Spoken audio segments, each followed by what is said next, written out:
Someone asked me to say a few words to the Gurukula students of ISKCON who were abused in ISKCON to try to give them some kind of a trauma therapy.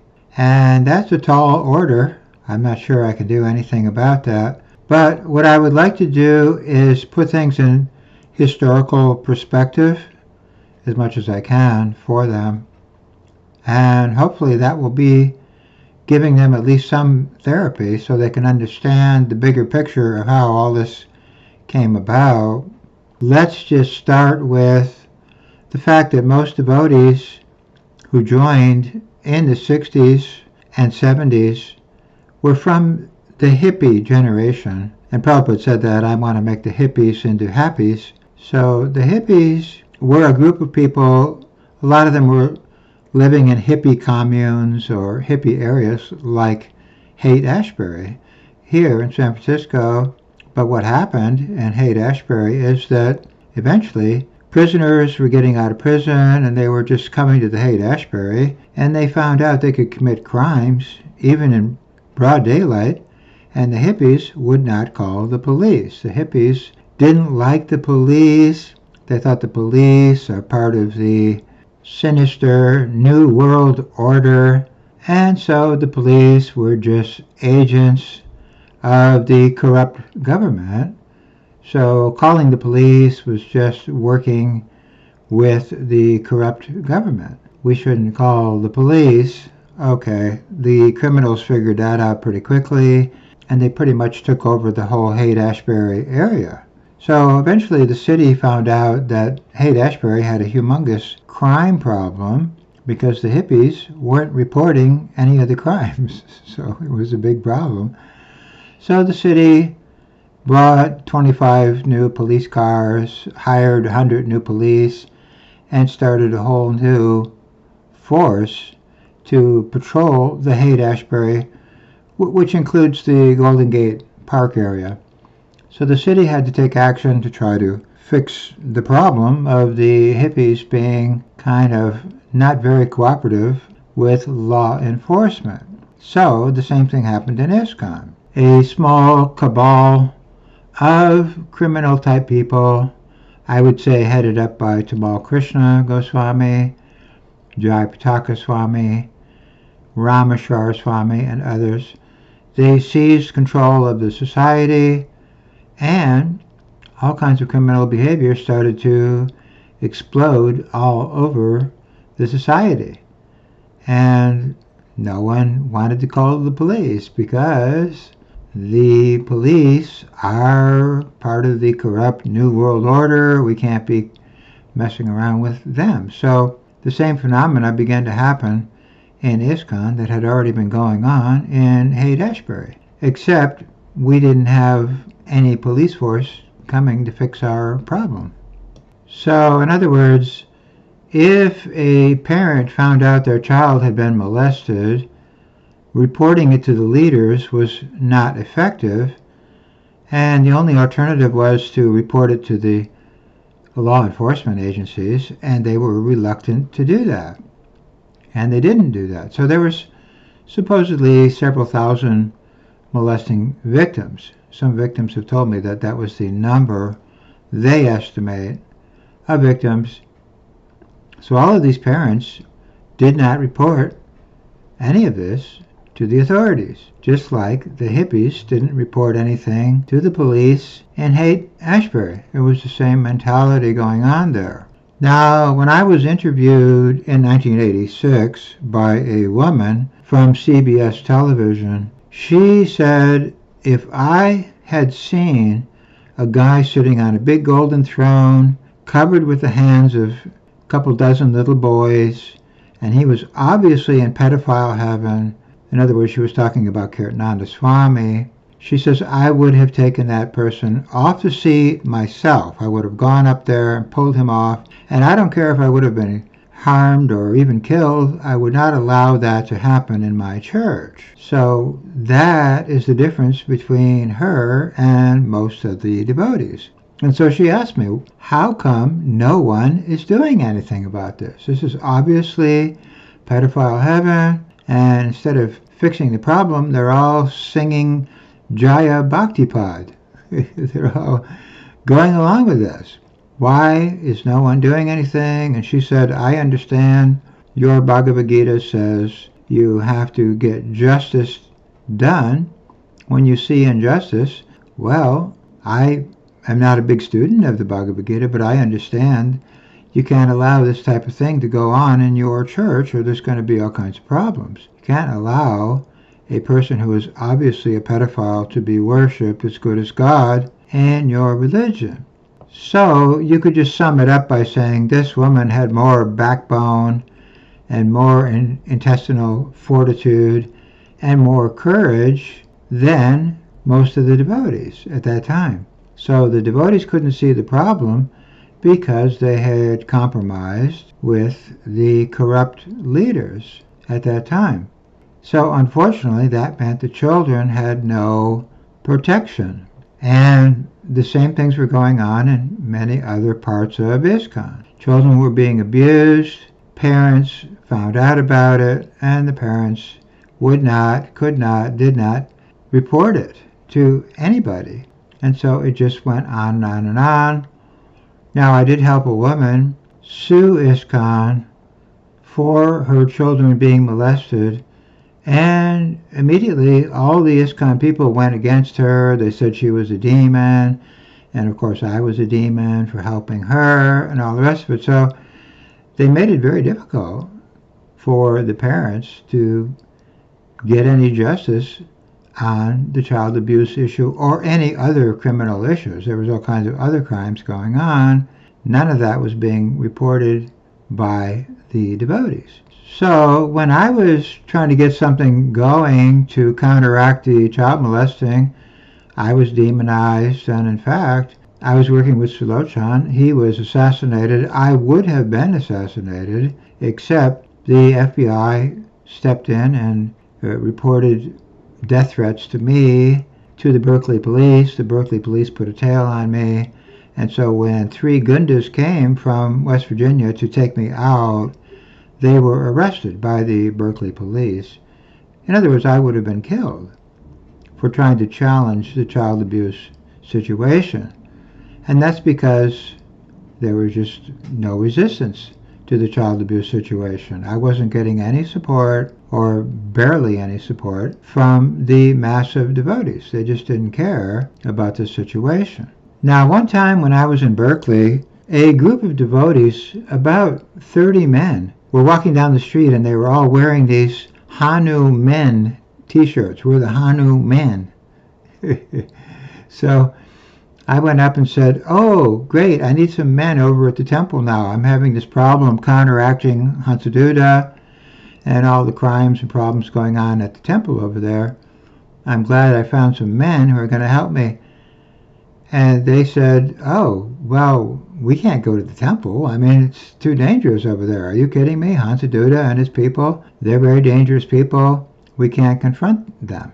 Oh, okay, well, you're 25 Hanuman, and you can't do anything to help any problem going on in ISKCON. What was particularly strange about this whole scene was that these guys were on their way to a ceremonial thing where they're going to be smoking cigars and beating on their chests like gorillas, and they were going to learn how to become manly men. That's what they told me. We're on our way to pay $300 to go to some kind of a weekend thing where we're going to become manly men. So they're not manly men. This CBS News lady has more manly qualities than all of them put together, because she said I would take Nanda off his seat by myself. So this is a big problem. All these things are going on, and many parents knew, many leaders knew, and nothing was done, and that left the children without any support. They were being victimized, sometimes starved, beaten, molested, all kinds of things were going on, and no one was championing their cause. So, of course, that led to a lot of trauma. which is very, very understandable. I understand how that would happen. They felt neglected, abandoned, no one is helping us, that type of thing, which is really tragic for a child if they feel like the adults are not giving them proper protection.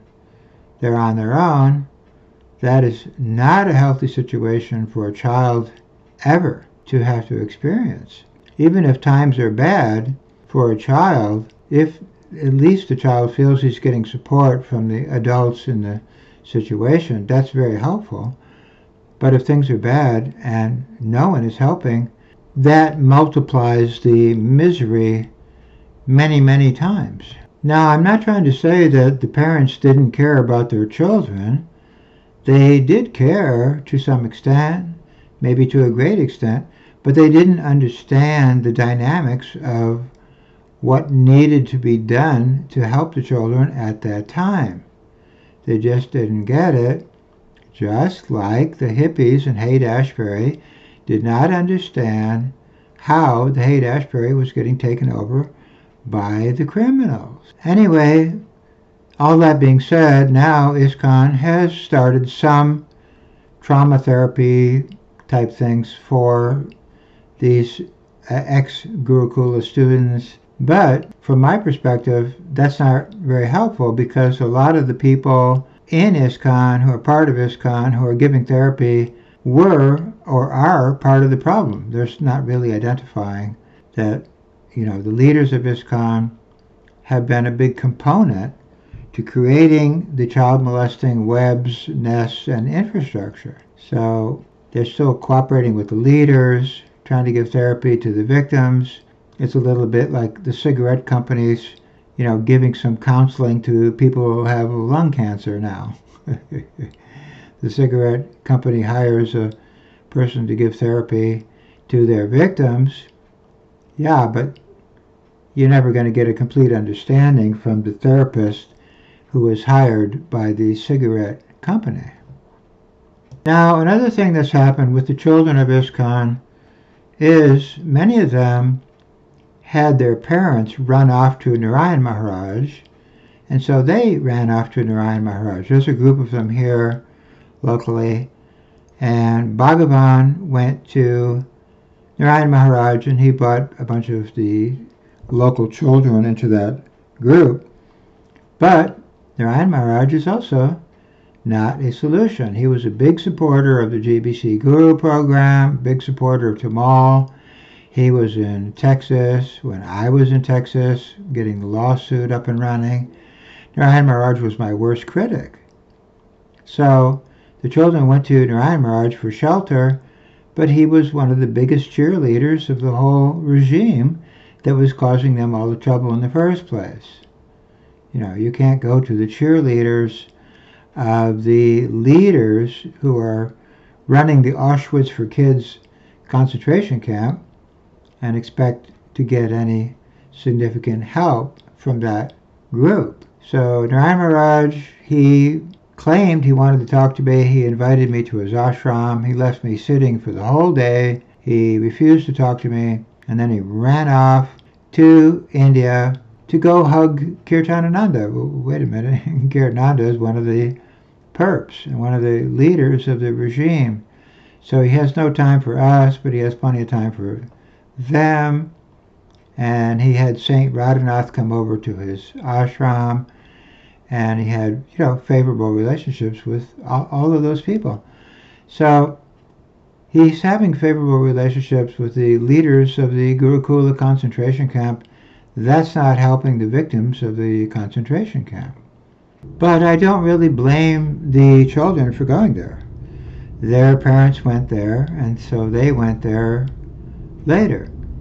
But the original person who brought Narayan into ISKCON was Tamal and the GBC. And Tamal used to brag like that. I'm bringing Narayan into ISKCON. So that is not a solution. He was just one of the cheerleaders of the regime. So I see the children aren't really, finding the right alternate way out of their situation, and they're going to different therapists now, mundane therapists, which is good. I mean, I'm not complaining about mundane therapy. If it helps, that's good. If they're getting psychotropic medications that are helping, that's also good. I'm not complaining about it, but I'm saying it's not a complete solution. But any therapy that is minus surrendering to Krishna, in my opinion, is incomplete. Because all kinds of mundane people go to therapists all the time. I mean, look at the big movie stars. They go to the best therapists in the world, but they still suffer from depression. They can't quit smoking. They can't quit drinking. They can't quit drugs, and they end up suffering and having problems because the therapy is incomplete. The only real therapy for a soul who's lost in the material world is to surrender to Krishna. So unfortunately, that surrender was checked and disturbed and in many ways destroyed, and I get that. I understand that. But my own experience is that me personally, when I was a quote-unquote karmi, I was more or less going crazy myself. So the only thing that helped me was understanding my relationship with Krishna. That gave me some stability and some grounding and some foundation, which helped me stabilize my mental state, at least to some extent. But I'm still a little crazy, no question about it. But just speaking from my personal experience, without having a connection to Krishna, I don't really see how you're going to fix your mental traumatic situation. You can try all kinds of different things, but like I'm trying to say, many of these things have already been tried, are being tried by people who can afford the top-notch therapists on the planet, and they're still struggling and suffering. So these solutions are not working. So now I'm seeing more and more of the victims are coming forward, and they're desiring to tell their story in different ways. One of them told me, I'm going to tell my story. Please help me expose my story. I said, yeah, let's do that. Then this person hesitated. Then they told me they couldn't go through with it. So there's still a lot of pressure from the society against these victims, to keep them silent. Don't speak out. Don't disturb the atmosphere of the wonderful ISKCON society. Well, it's not so wonderful if your victims are afraid to speak out.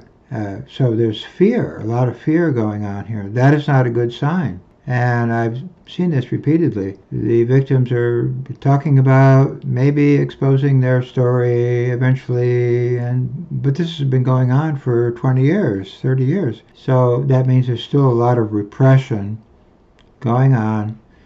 And I saw one of the victims saying they see that the society is basically now just denying that anything even happened to these kids in the first place, which is just continuing the suppression. But one thing I've noticed is that in the beginning, the leaders, many parents, they said, oh, Paranjan, just leave it up to Krishna. Krishna's going to fix all this. Don't worry about it. You're not the controller. Who are you? Blah, blah, blah. Who do you think you are? You're not Krishna. Well, yeah, okay, I'm not Krishna. I got it. But now that whole argument has morphed into, well, the children just got their karma. What's the problem? So that is just another handy denial of the problem. Krishna's going to fix it. Don't worry about it. Krishna didn't fix it. Well, it's still Krishna's fault because he just let them have their karma. It's still Krishna's fault all the time at every step of the way. Well, that's just not how life works. But that's what happened, again, with the hippies in Haight-Ashbury. Go with the flow, man. Go with the flow. Don't make waves, man. Okay, well, then you're going to have a lot of crimes going on and problems going on. And, Krishna's not going to fix it. That's all. And then in the end, you're just going to say, well, it's everybody's karma, man. What's the problem?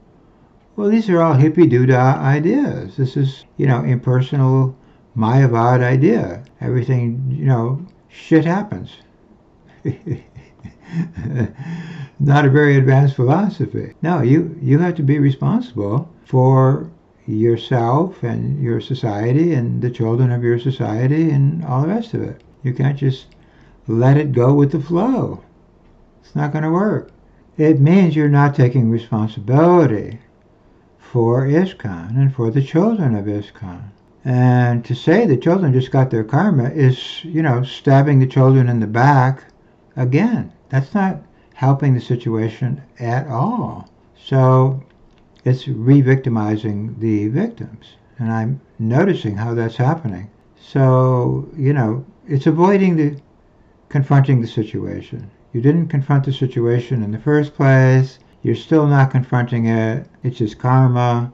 That's not the way to deal with that situation. But many of the leaders who created this whole situation are still in charge now, or their colleagues and friends and associates are still in charge now. And so that's the status quo. The status quo is that the people who created this situation are great saints, and there's ceremonies even after they depart. We're going to worship Tamal Krishna in a samadhi. We're going to worship Kirtananda in a samadhi, all this kind of thing. But these are the people who created this mess in the first place. So the status quo is to continue to glorify the people who created this whole mess. That also is very discouraging for the victims. So the hippies were guilty of not taking action and just acquiescing and allowing a lot of deviant things to go on right in front of their faces. So that was bad. So that's just negligence. Maybe you could call that criminal negligence, because a lot of crimes were going on under their watch. But in ISKCON, we had a much different situation. It was not just neglect of the problems. There was an open, militant protection of the deviations. So anyone who became a whistleblower became right away a target. They could be banned, they could be beaten, they could be sued, they could be killed. So the deviations were being protected.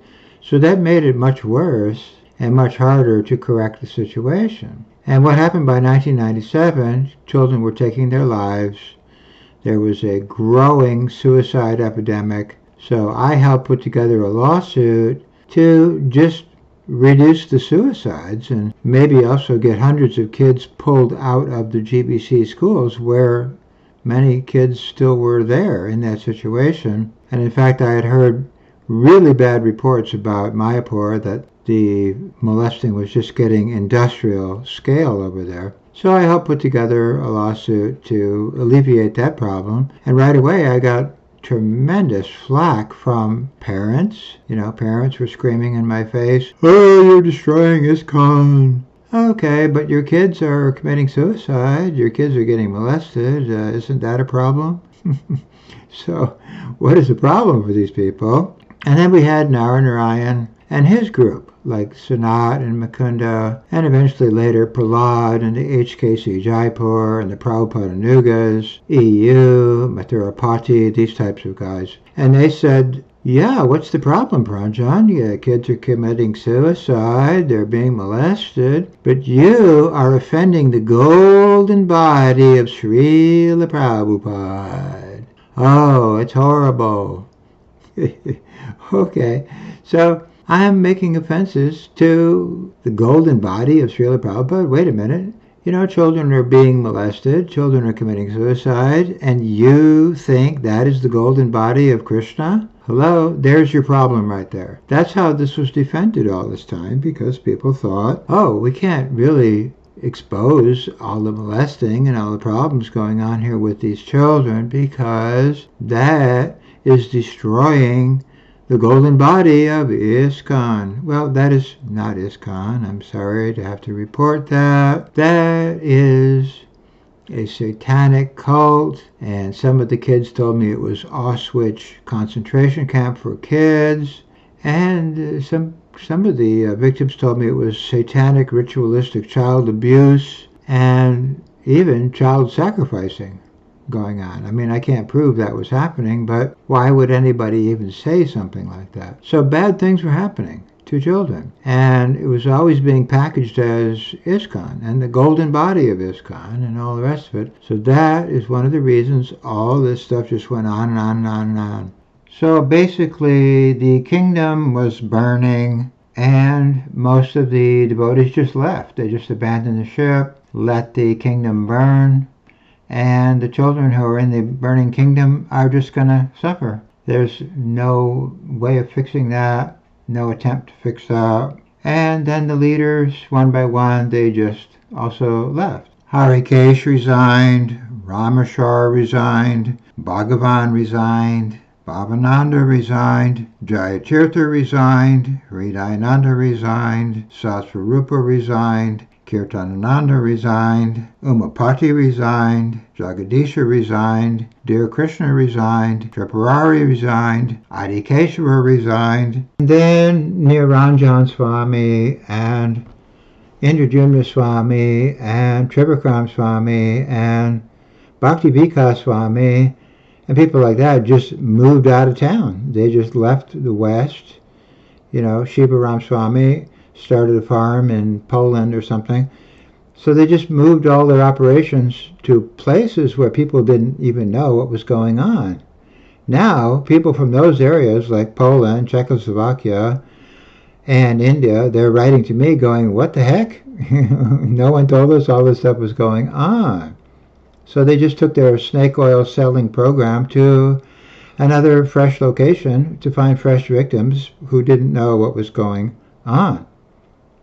Now, I just wanted to say that I've received tremendous amounts of flack for bringing up the child abuse problem in ISKCON. I mean, severe flack, death threats, all kinds of vile comments, and vulture glares, and just everything you can imagine.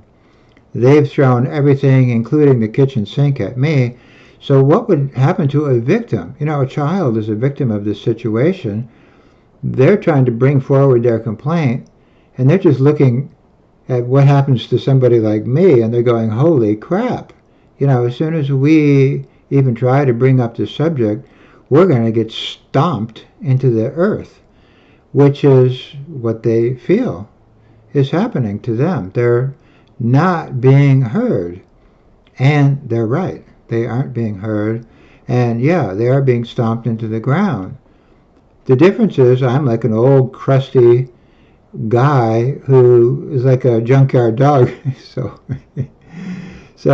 people can stomp all over me and I'll just keep barking, But these people were children and they were victims as children. And so they had a very, very difficult time coping with all this stuff, which is very understandable. So they didn't get the support that they needed when they were children. They didn't get the support subsequently. They're not getting the support now. I can see them writing, that they would like to bring out their story, but they're worried about the reactions and all that stuff. So they've never been given a free pass to just come out and explain their suffering, because there's a lot of repression. There's a lot of people trying to just cover up the regime. And one of them just wrote recently, now they're just trying to deny that anything even happened to us kids. They're trying to rewrite history. They're trying to write us out of history. So they're just trying to ignore us altogether. And those victims are right. So I don't know where we go from here. But I do believe that the truth will set you free. So we have to bring out the truth of what happened, how it happened, why it happened, and who is responsible for making it happen. Namely, I believe it is the leaders. They suppressed me. They suppressed the children. And they still are suppressing us now. And they are the people who are responsible. Prabhupada tried as best he could to defend the children, defend us, and even defend himself.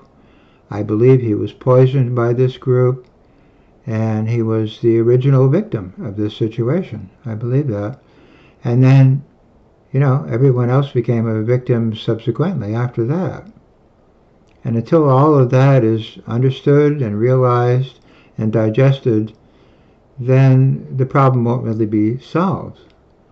Either, physically, mentally, spiritually, or on any level. We have to come to grips with what happened, how it happened, why it happened. So I brought out the poison issue, I brought out the child molesting issue, I brought out the book changes issue, and none of that made me popular. So that's the society we're living in at the present time. Anyone who's a whistleblower is not popular. That has to change. If we're going to have a society, we have to have a society where information is freely expressed, where victims are able to come forward, and all the rest of it. Anyway, I wanted to put this out just to give a little historical perspective on this whole situation. Hopefully it will help some of the victims, and hopefully it will help others who are around this situation understand that they have a role in helping to cure this situation and help the victims and help make sure we don't have further victims, because history repeats. And if nothing else, we should make sure everyone understands this history so it does not repeat. And I hope this helps. Hari Bol.